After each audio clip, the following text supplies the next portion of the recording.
tudo bem?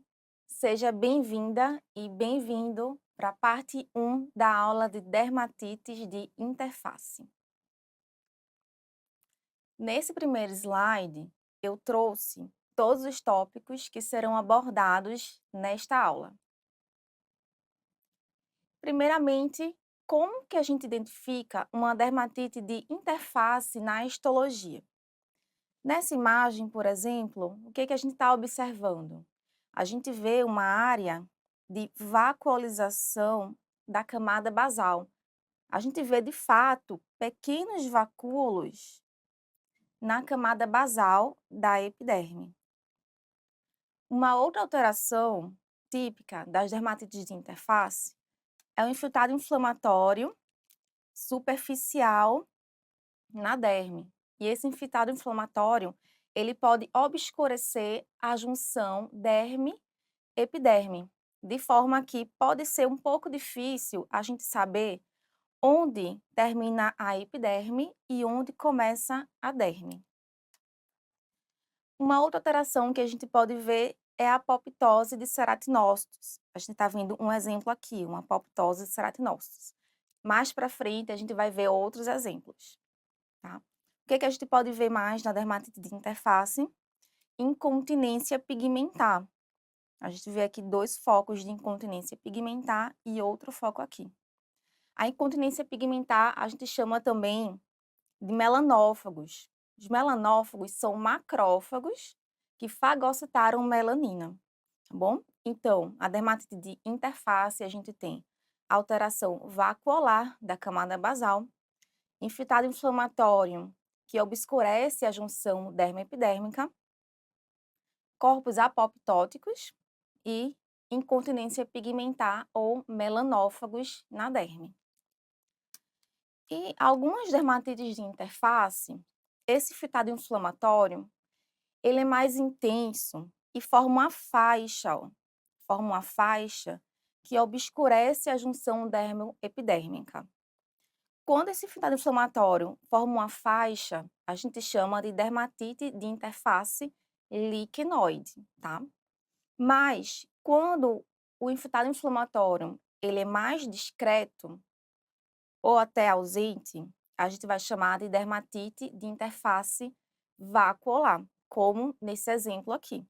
O que a gente está vendo na imagem da esquerda? A gente vê a alteração na interface vacuolar, a gente vê pequenos vacúolos na camada basal da epiderme.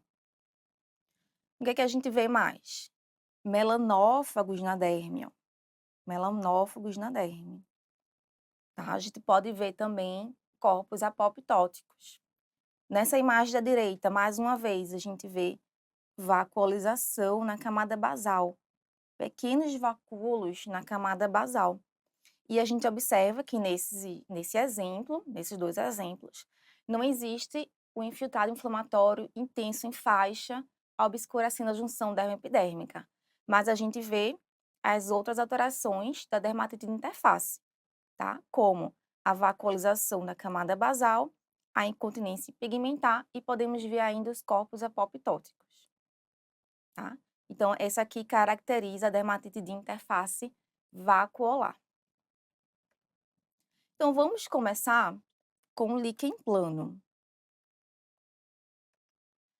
No líquen plano, o paciente vai apresentar pápulas planas, violáceas, com bordas irregulares, brilhantes e simétricas, em superfícies flexoras dos punhos, tornozelos e região lombar.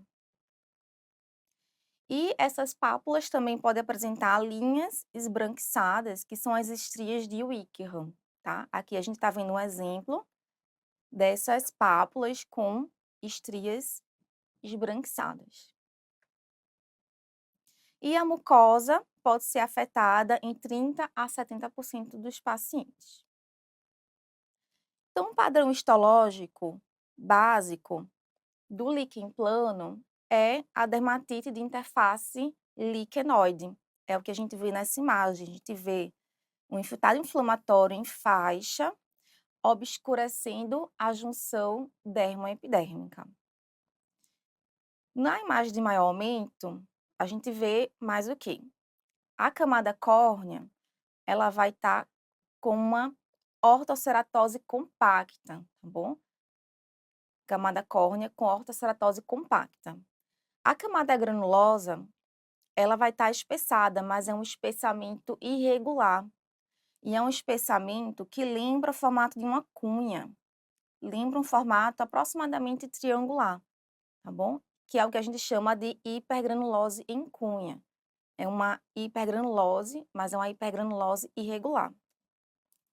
A epiderme também vai estar espessada. E esse espessamento é irregular. A gente vê umas áreas de epiderme com a espessura maior do que outras. Tá? E os cones epidérmicos, aqui no líquen plano, eles vão estar pontiagudos, ó.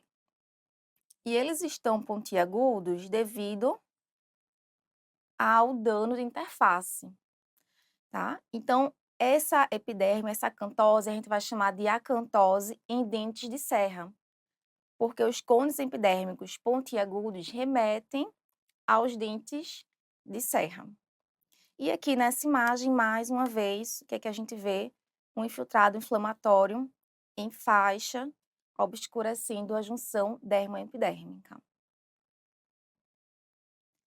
Ocasionalmente, o que é que a gente pode ver? A gente pode ver a formação de uma fenda abaixo da epiderme, tá? E essa fenda é chamada de espaço ou fenda de Max-Joseph, tá? É o que a gente está vendo aqui.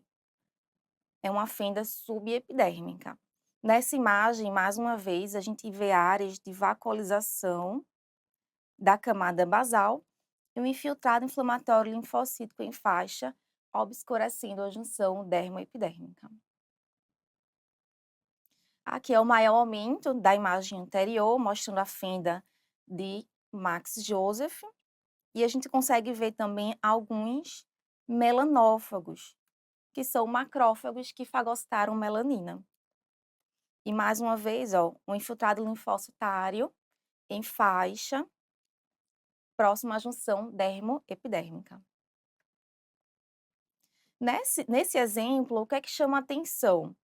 Os corpos apoptóticos, que são também chamados de corpos de Sivat. Então, aqui a gente vê um corpo apoptótico, aqui a gente vê outro, aqui a gente tem dois, aqui outro e aqui outro. Como a gente identifica um ceratinócito apoptótico? O ceratinócito apoptótico, ele tem um núcleo picnótico. O núcleo ele fica pequeno e mais hipercromático. É o que a gente vê nesse exemplo aqui, ó. Vamos comparar esse ceratinócito apoptótico com esse aqui, por exemplo, que é um ceratinócito viável. Então, o núcleo no ceratinócito apoptótico, ele está menor, mais hipercromático, ou seja, um núcleo picnótico, e a cromatina e o citoplasma, ele fica mais eosinofílico, tá? Posteriormente, esse núcleo picnótico, ele vai ser fragmentado, então a gente pode ver ceratinócitos apoptóticos com núcleo fragmentado e, posteriormente, esse núcleo fragmentado desaparece e a gente vê os ceratinócitos apoptóticos assim, a gente vê só o citoplasma eosinofílico, tá bom? Mais uma vez, nessa imagem, o que é que a gente vê? Vacuolização da camada basal. E existe também o líquen plano hipertrófico, tá? O líquen plano hipertrófico é um subtipo do líquen plano mais comum, mais frequente, na região pré-tibial ou em volta do tornozelo. Clinicamente se apresenta como uma lesão verrucosa e bastante pruriginosa. Na histologia, a gente vai ver a camada córnea espessada, a camada córnea hiperceratótica, tá? A gente vai ver também uma papilomatose na epiderme e áreas com hipergranulose, como a gente está vendo aqui nessas áreas. E a gente vai ver também as alterações típicas que a gente já viu para o líquen plano, aquelas alterações de interface, mas essas alterações de interface, elas vão ocorrer principalmente na base dos cones epidérmicos, ó. Então, a gente vê na base dos cones epidérmicos um infiltrado inflamatório linfocítico em faixa, obscurecendo a junção dermo-epidérmica. E a gente vai encontrar todas as outras alterações da dermatite de interface, como corpos apoptóticos, vacuolização na camada basal, incontinência pigmentar também. Aqui é um outro exemplo de líquen plano hipertrófico. A gente vê a hiperceratose, epiderme com papilomatose e um infiltrado inflamatório em faixa na base dos cones epidérmicos. Aqui também e aqui. No maior aumento, a gente vê o infiltrado inflamatório, a gente vê áreas de vacuolização da camada basal, e nesse aumento a gente já vê, ó, um ceratinócito apoptótico e aqui tem outro ceratinócito apoptótico. E nessa imagem a gente vê melhor os dois ceratinócitos apoptóticos e o infiltrado linfocítico em faixa, tá bom? Como que eu identifico os linfócitos? Na histologia, no HE, os linfócitos a gente não consegue ver o citoplasma. Então, a gente vê só o núcleo, que são esses pontinhos azulados, tá bom? É assim que a gente identifica um linfócito. A erupção liquenoide por fármaco é uma erupção cutânea semelhante ao líquen plano, mas é causada por fármaco, por medicação. Clinicamente, se apresenta como pápulas eritematosas alveoláceas que coalescem, como mostradas na imagem. Pode ter atrofia de glândulas sudoríparas com anidrose. Essas pápulas podem exibir fotodistribuição e a lesão oral, ela é incomum. Histologicamente, na erupção liquenoide por fármaco, a gente vai ver uma histologia muito semelhante ao líquen plano, tá? Tanto é que a gente está vendo um infiltrado liquenoide em faixa, obscurecendo a junção dermo-epidérmica. A gente vê a acantose em dentes de serra, né, os cones epidérmicos mais pontiagudos também. Vamos ver a alteração da interface vacuolar, de melanófagos na derme. Adicionalmente, na erupção liquenoide por fármaco, a gente pode ver paraceratose na camada córnea e eosinófilos na derme. A gente pode ver áreas de paraceratose na camada córnea e eosinófilos na derme. Nesse maior aumento, a gente vê a paraceratose. Paraceratose é a retenção dos núcleos na camada córnea. Aqui tem mais paraceratose e aqui a gente vê também alguns núcleos na camada córnea.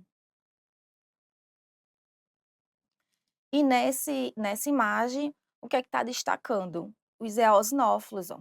Aqui tem um, outro eosinófilo, e aqui tem mais dois eosinófilos.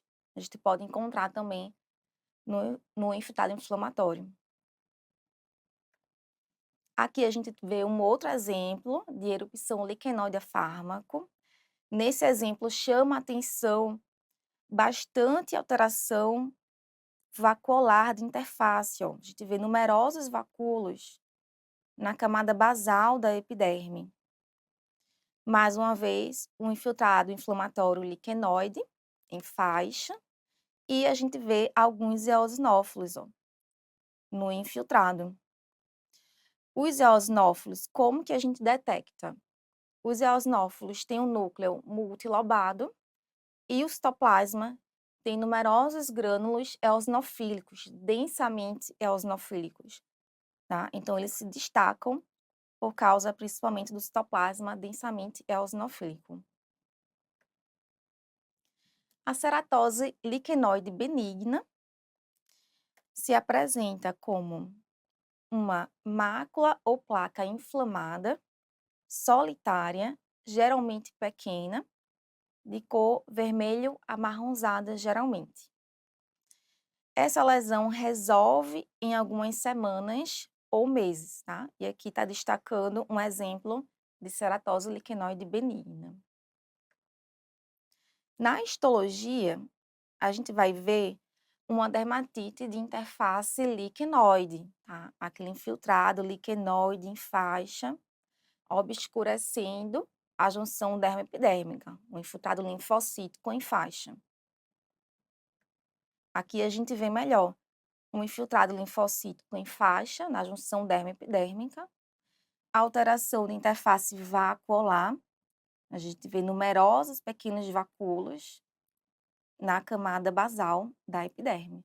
Podemos ver também os ceratinócitos apoptóticos e a incontinência pigmentar. Adicionalmente, aqui na ceratose liquenoide benigna, a gente pode ver na camada córnea focos de paraceratose e no infiltrado inflamatório na derme, a gente pode ver eosinófilos e a gente pode ver plasmócitos. Aqui é o maior aumento. Nesse maior aumento, a gente consegue ver um ceratinócito apoptótico e a gente vê mais uma vez, ó, a vacuolização da camada basal, pequenos vacúolos na camada basal e numerosos linfócitos. Aqui a gente tem um outro exemplo de ceratose liquenoide benigna. Mais uma vez, ó, vacuolização da camada basal e o infiltrado inflamatório linfocítico em faixa que obscurece a junção dermoepidérmica. O líquen nítido se apresenta como pequenas saliências cor de pele em crianças e adultos jovens, e essa lesão regride sem tratamento, tá? Então, a gente está vendo aqui pequenas pápulas cor de pele.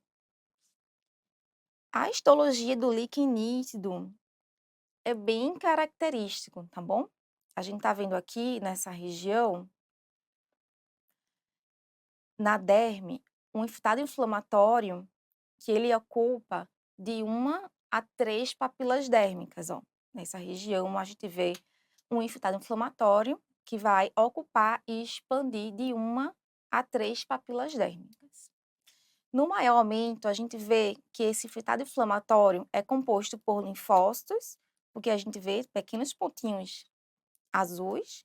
É composto também por histiócitos, que são essas células aqui. Os histiócitos têm um núcleo maior do que o linfócito e é um núcleo com formato reniforme, ou então no formato de grão de feijão.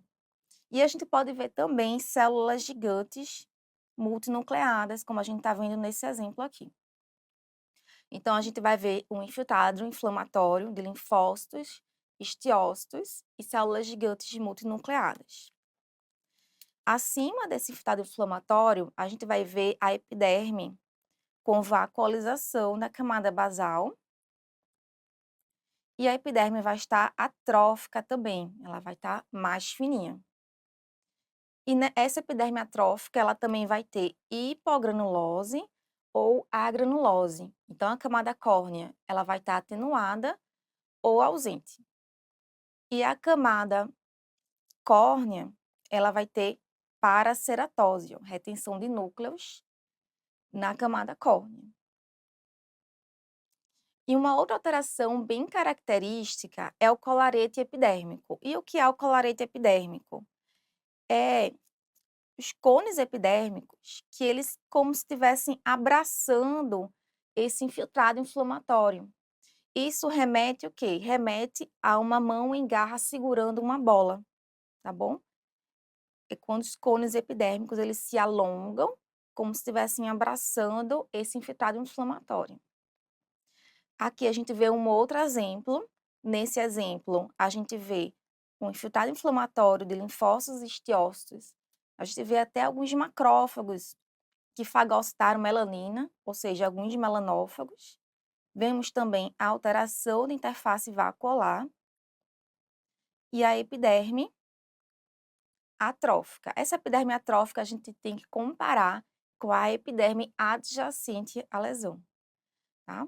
E mais uma vez, ó, os cones epidérmicos alongados, como se estivessem abraçando um infiltrado inflamatório. Esse exemplo está muito bom, né? A gente vê a camada córnea com paraceratose, né? A gente compara com a camada córnea normal aqui em volta, né? Então, a gente vê que tem retenção de núcleos nessa camada córnea.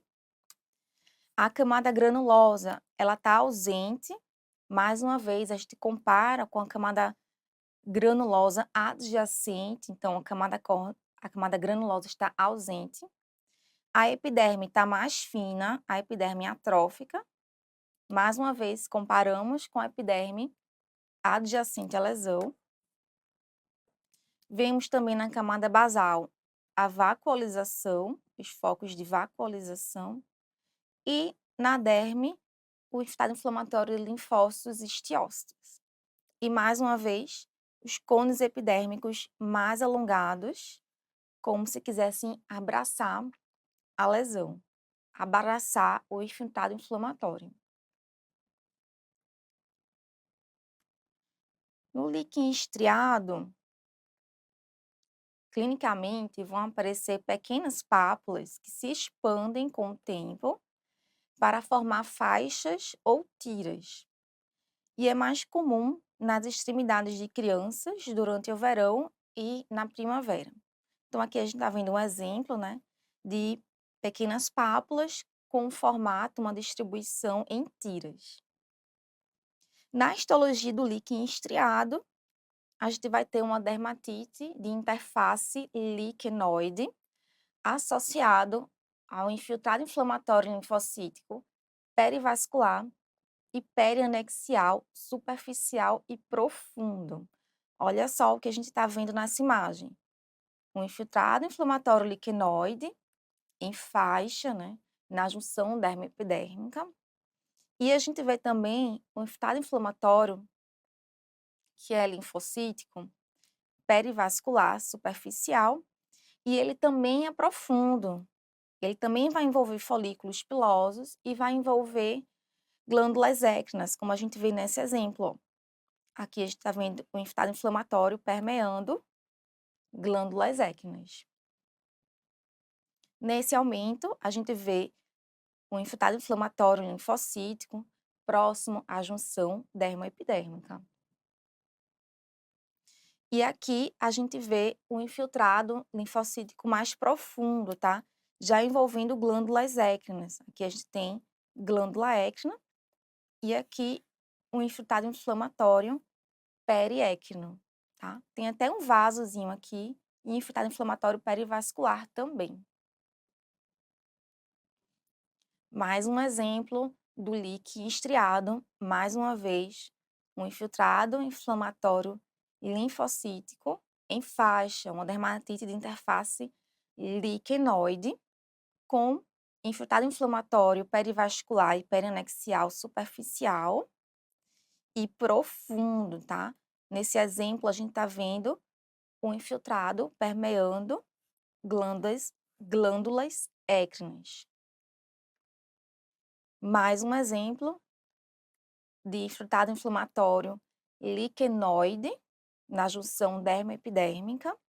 A gente pode ver ainda no líquen estriado áreas de espongiose na epiderme, tá? A gente pode ver também. E na imagem de baixo, um infiltrado inflamatório linfocítico periécrino. A gente vê algumas glândulas écrinas aqui e um infiltrado permeando essas glândulas. A pteríase liquenoide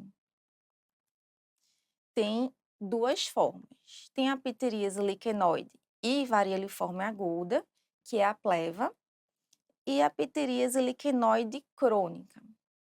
Né?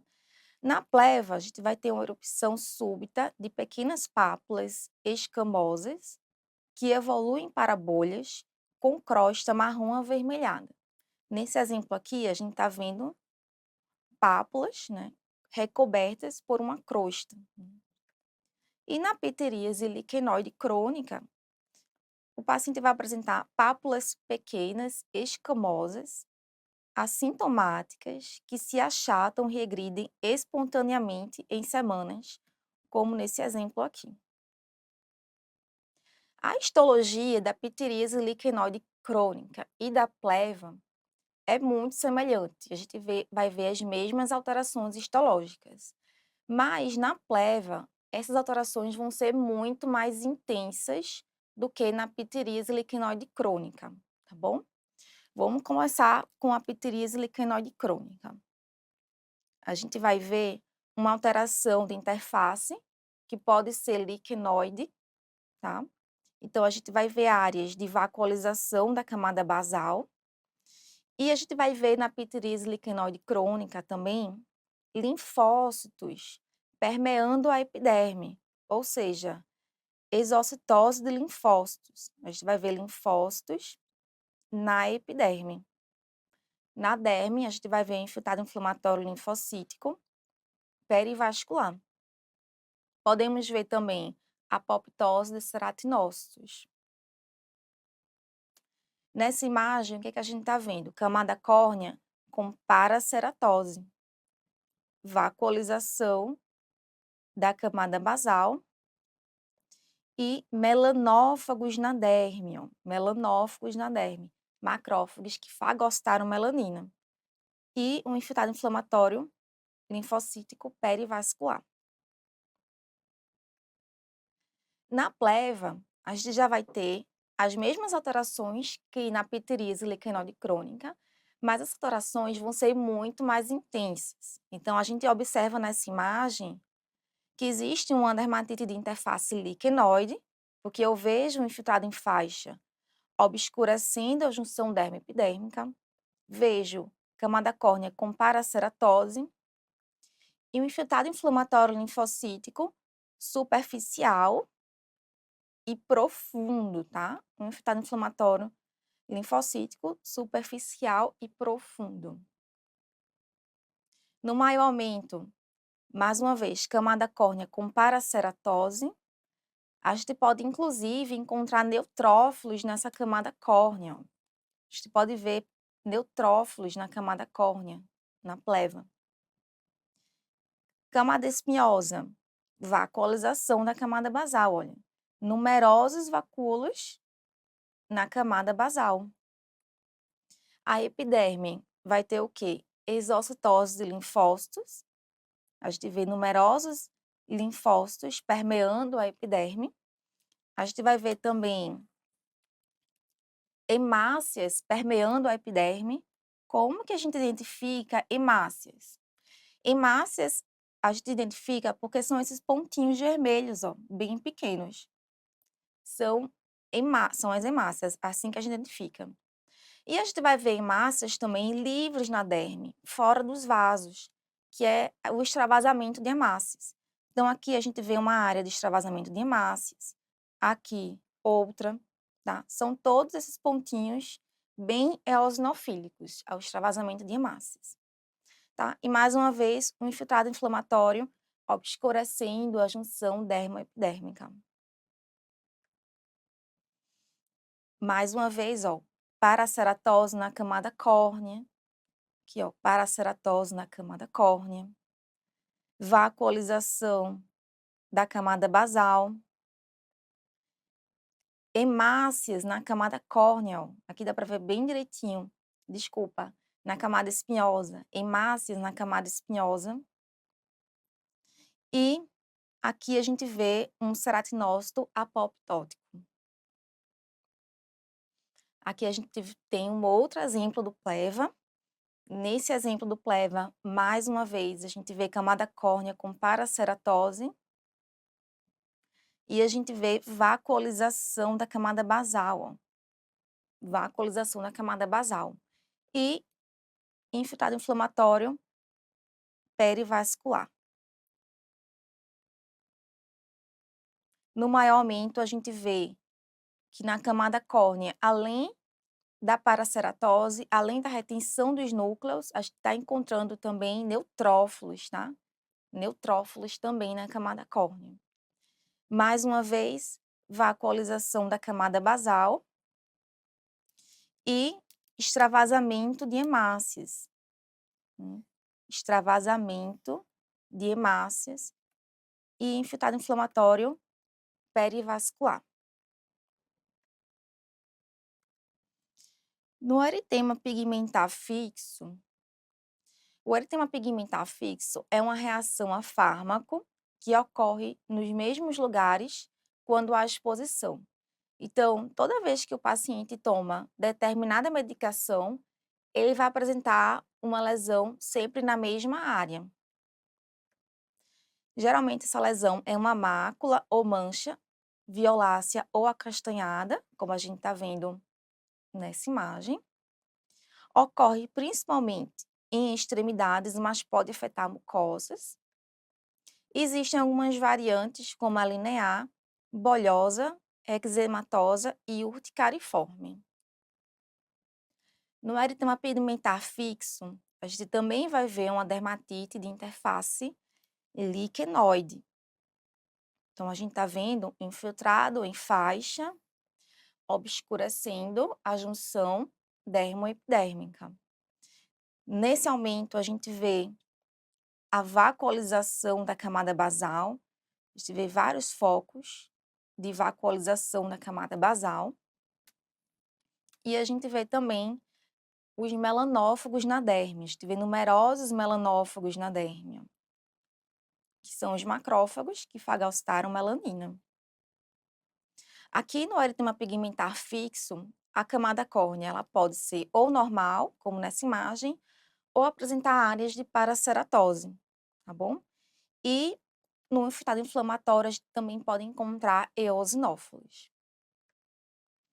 Essa é o maior aumento da imagem anterior. A gente vê bastante áreas de vacuolização da camada basal, aqui também. E a gente vê alguns ceratinócitos apoptóticos, tá? A gente vê também, ó, numerosos melanófagos na derme, mais melanófagos. E aqui é o maior aumento, destacando